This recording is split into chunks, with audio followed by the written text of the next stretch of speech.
Saya minum Elmen Advance Group, tinggi protein dengan HMB untuk cegah penyusutan otot.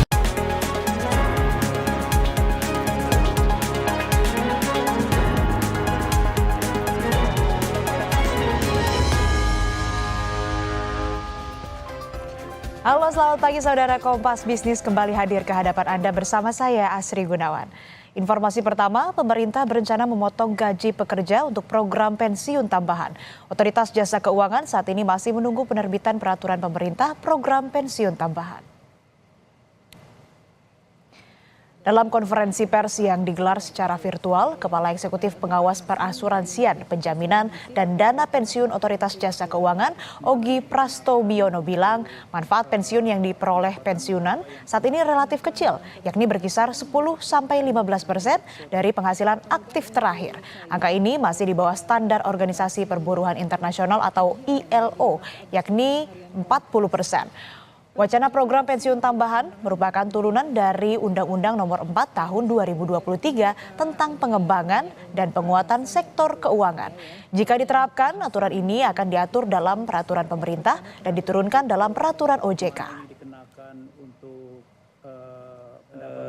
data yang ada, manfaat pensiun yang diterima oleh pensiunan itu relatif sangat kecil ya. Itu hanya sekitar 10-15% dari penghasilan terakhir yang diterima pada saat aktif ya.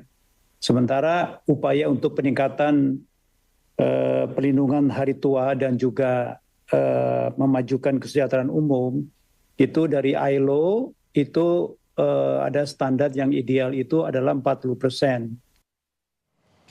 Ekonom Center of Economic and Law Studies Nailul Huda menilai wacana pemotongan gaji pekerja untuk program pensiun tambahan tidak tepat jika diterapkan saat ini. Menurut Nailul, masyarakat Indonesia saat ini sedang menghadapi tekanan ekonomi seperti kenaikan harga bahan pokok serta pelemahan daya beli. Jika diterapkan, pemerintah diharapkan bisa mempertimbangkan efek jangka pendek dan jangka panjang dari kebijakan ini. Bahwa ada timing yang tidak tepat, sama sekali tidak tepat yang dilakukan pemerintah untuk bisa mewajibkan masyarakat untuk bisa ikut dalam dana pensiun ini, program dana pensiun. Nah, kalau kita lihat memang saat ini ekonomi dari masyarakat tengah tertekan ya, dengan adanya berbagai kenaikan dari harga-harga kebutuhan pokok, kemudian juga ada wacana untuk kenaikan PPN dari 11 ke 12%, tarif PPN dari 11 ke 12%, kemudian kita juga melihat ada berbagai tekanan yang memang membuat daya beli masyarakat mengurangi untuk pendapatan disposable masyarakat. Dengan pendapatan disposable yang berkurang, otomatis sebenarnya daya beli konsumsi rumah tangga itu juga akan berkurang. Wacana pemotongan gaji untuk program pensiun tambahan mendapat penolakan dari pekerja. Jika diterapkan, kebijakan ini dinilai akan menambah beban dan berdampak pada daya beli pekerja.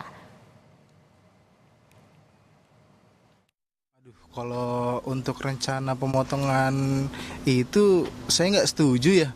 Apalagi juga di BPJS Kesehatan itu udah dipotong secara 5% dan ketenaga kerjaan itu juga udah ada potongan dari BPJS yang dana pensiun dan dana hari tua juga sih. Jadi habis dong saya. Berarti bisa dibilang nanti kalau ada pemotongan dana pensiun lagi double-double gitu ya? Iya, jadi double-double buat apa gitu. Mendingan kalau dari saya sih nggak setuju. Iya. Aduh, kalau itu saya nggak setuju banget sih. Saya orang pertama yang nggak bakal setuju karena gimana ya? Untuk jangka pendek ini menurut saya terlalu berat, apalagi untuk kelas menengah ya. Saya sebagai yang kelas menengah itu sangat berat banget sih. Terus nanti kalau misalnya kita mau beli sesuatu, daya beli kita jadi berkurang dan jadi menyebabkan inflasi gitu.